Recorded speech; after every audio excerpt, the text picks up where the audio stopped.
to the whole Well, I policy. think it eliminates ignorance so somebody can't go, well, I had no idea about this, I never Okay. received Well, training and then on I this. think So- also as part of the personnel manual, or at least I talked about it with Daryl, I drafted for him, I don't see it in this copy. That's an why I added it, I acknowledgement. didn't see anything addressing it really that, Yeah, you there know. should be an acknowledgement at the very end. I of the have read and personnel understand these policies. Okay. On the front cover, signed, you give them the manual, give them time to read it, they give you the cover page back with a signature on it. Okay, and then they say, I was forced to sign this under duress, Really. and I can't read. They can't read, they couldn't. Add a box. They would still need the probationary period, so we can. Google Translate got me in my job. We can add an acknowledgement page, and it basically says, I've Okay, given a copy of the personnel policies, I I've read read and and understand the understood. contents therein. Okay. Signature. onto nepotism, shall we go? Because you wanna This is pretty add much controlled by law here. orientation section. Go ahead. What do we do with the orientation section? What's that? I guess we have a sign-off sheet, so that will suffice. Well, Sounds do like we that's wanna the add consensus. an orientation section to chapter 2. I have no problem with it. Anybody have any problem with orientation? No? The only thing I would probably say the general manager and department head. It could be the department It says head doing ordinance the orientation, designation. the general manager does Yeah, not. Colleen doesn't like designee either, so. Lynn doesn't like what? Designee. Yeah, I don't like it either. No, department head or supervisor, whatever we use the rest of the time. What do you got for nepotism? Employment of related persons.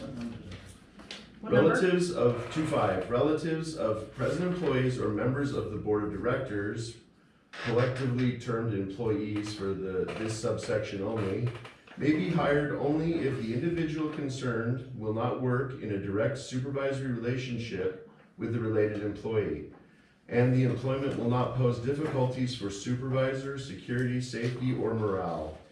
Relatives are defined as spouses, domestic partners as defined by California Family Code Section 297, children, sisters, brothers, mothers, fathers, and persons related by marriage. Present employees who marry or who become related by marriage will be permitted to continue employment with Smcsd, is what it should say, only if they do not work in a direct supervisory relationship with one another, or otherwise pose difficulties for supervision, security, safety, and morale. If employees who marry or become related by marriage do work in a direct supervisory relationship with one another, or otherwise pose difficulties for supervision, security, safety, or morale, SMCSD will attempt to reassign one of the employees to another position, or if he or she is qualified, for which he or she is qualified. If such a position is available, if no such position is available, then one of the employees will be required to leave SMCSD. The decision as to which employee will leave is to be left whenever possible, solely to the employees affected. Our policy already states all of this. Yeah.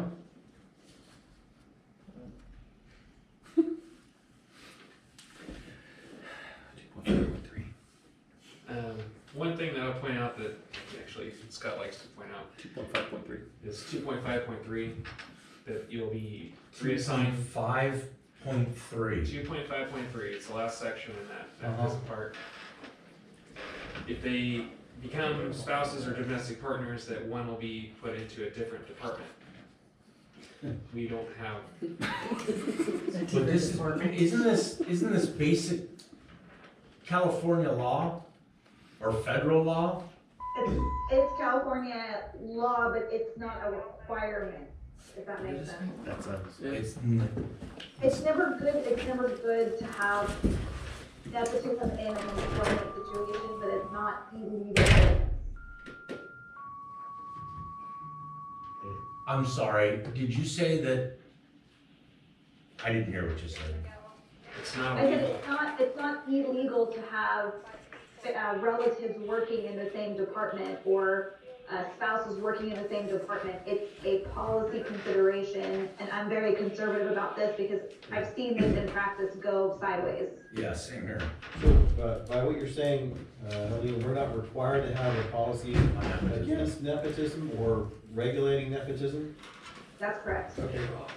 I think we should though. I don't have any problem with the way our So policy's written the now. reason why Although Joe's I feel very thought this strongly would- about this is to protect the district from potential harassment complaints. Because if you have employees that say they're in a relationship but they actually aren't, and then one cries harassment, the other one says, no, we were in a relationship, it protects all of that. So that's why I'm pretty conservative about having an anti-nepotism policy, I guess, in the policy, in the personnel rules. Well, if mine's just a matter of flowery language or whatever, I just tried to compact it a little bit. You did that. I agree with And I that. was, that was my intention, but if you guys like it as it stands, I got no problem with it.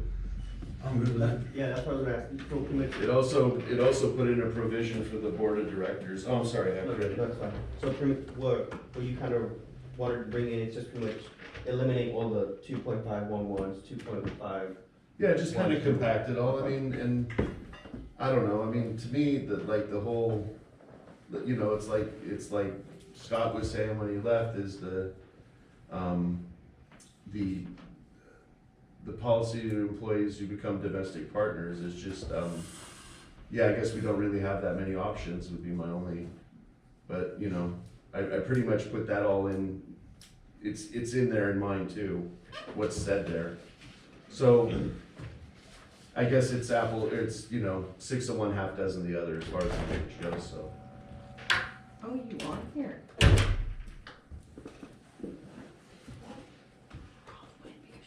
So if you guys don't like it, you like what we got, then Guys, speak up. We gotta get this thing I- going. I- We're in chapter 2.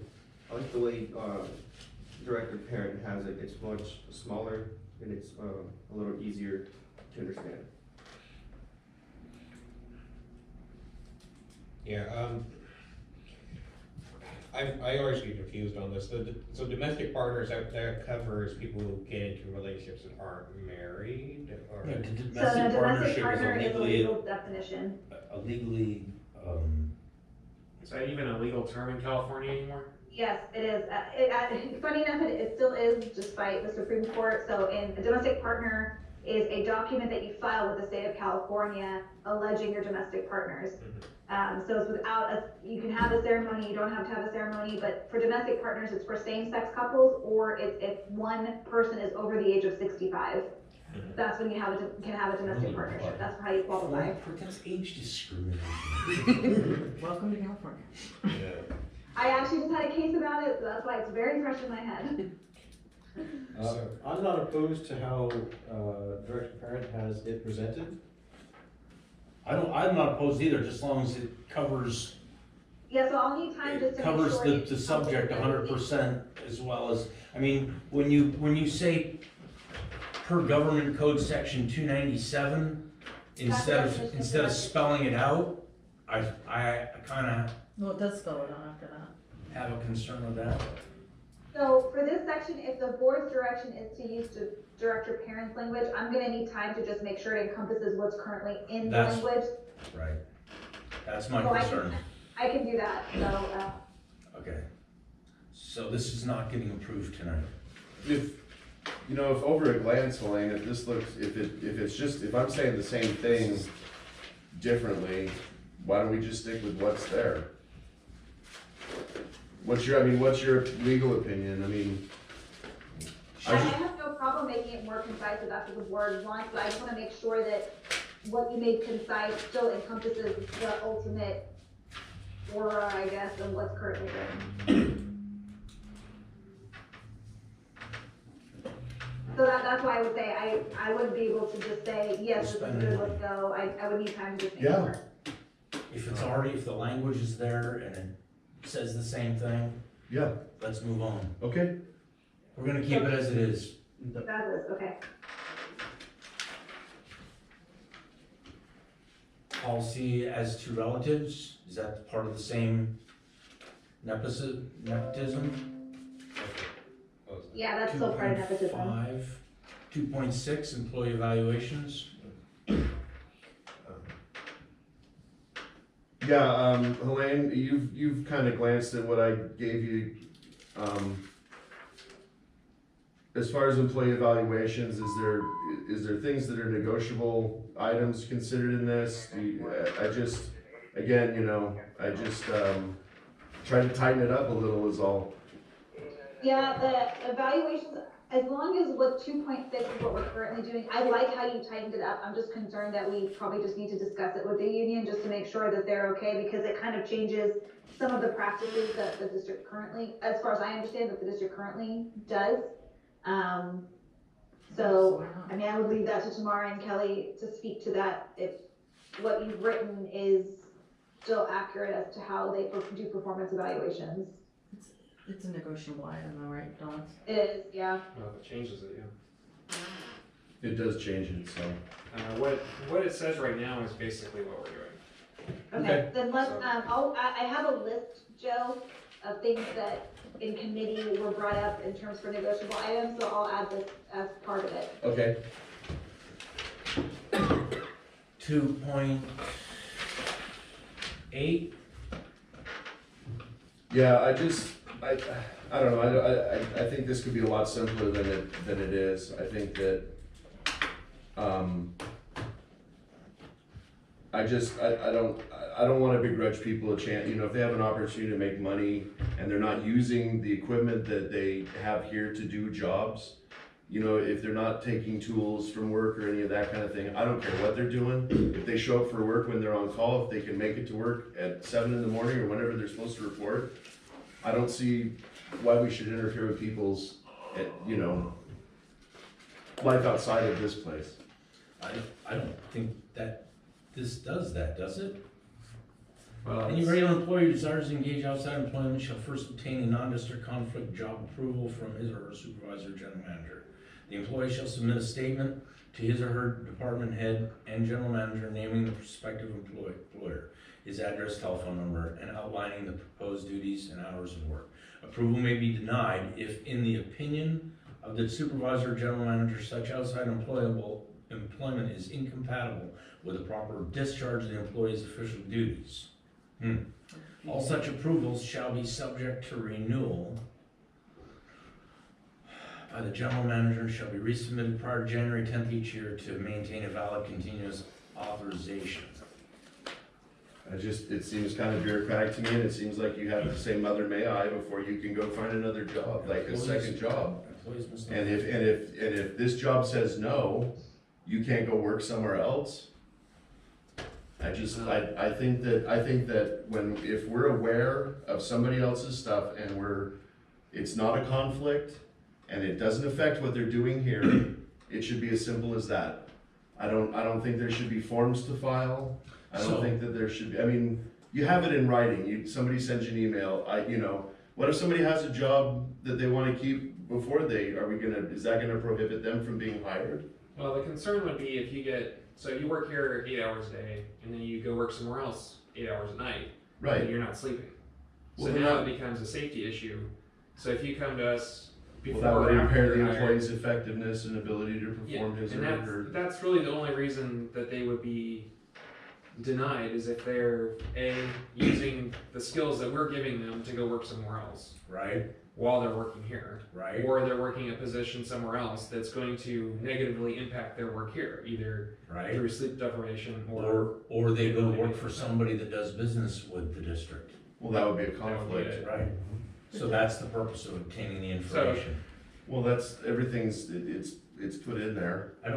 I have another job besides this job, and I do this, and I don't have a problem with it. It has to be reasonable. You can't deny somebody the option to work another job for no reason. Right. It has Well, to be that's the legitimate. way that 2.8 is written. It says that prior approval has to be received. But basically, And if somebody has something beforehand, well, if you Well, come then you tell on, if them we that hire when you, they're hired. if we hire you and you say, hey, you know what, I have this other job, whatever time to whatever time, and we agree to that, hiring you still, and you say you're gonna keep that other job, then that's part of the hiring. If right, you go to change it to something else, then we wanna know. right. Well, and I also don't like any violations of this section shall constitute sufficient grounds for disciplinary action up to including dismissal. Well, You get a job delivering pizzas and you didn't tell your manager, you're fired? I don't think that would happen. Well, I know, but I mean, But it's that's, in writing. you It know, says up it's in to. writing, you could, You could. so I don't like I mean, that. I think the reason for the up to and including dismissal is what Kelly described, is that if you're coming to work and you're not sleeping and you're using a big piece of equipment and you injured somebody, you know, that's part of it, right? Right, It just gives the flexibility, and we're not saying that they're gonna but automatically. that would be an hire impairment of them. employees' effectiveness to ability to perform the job. But if somebody, I mean, are you gonna know if somebody, if they don't, I guess if they don't tell you, are you gonna know?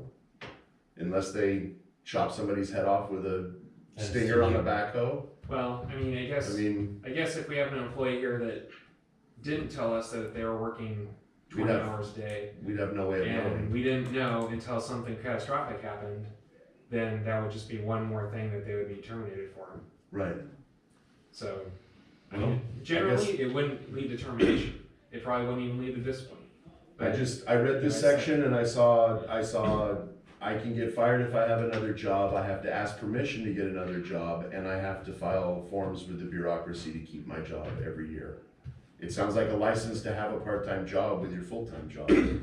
And that's why I wrote it the way I did. And it's, you know, I guess this one is based on the way things are at my work. There's plenty of people who have jobs using their licenses. You know, that's a license with the individual's name on it, and there's a lot of jobs where people. Well, the district pays for the district pays for the fee for the license. Right. Because it behooves the district to have people whose licenses are in jeopardy, you know, No, on staff. I'm not disagreeing with what you're saying. But there's, you know, I- small I systems. appreciate your intent. And maybe if we could word it differently, or, you know, I think we have to preserve the district's right to be informed of what our employees, you know, if they're holding another job, Right. for safety purposes and for conflict purposes. Well, I think that last sentence for me, that doesn't encourage disclosure from somebody who's maybe working Well, then another job to make their ends meet, which is a pretty good possibility at this organization that somebody will have to have two No, jobs. I agree with it, I agree with you.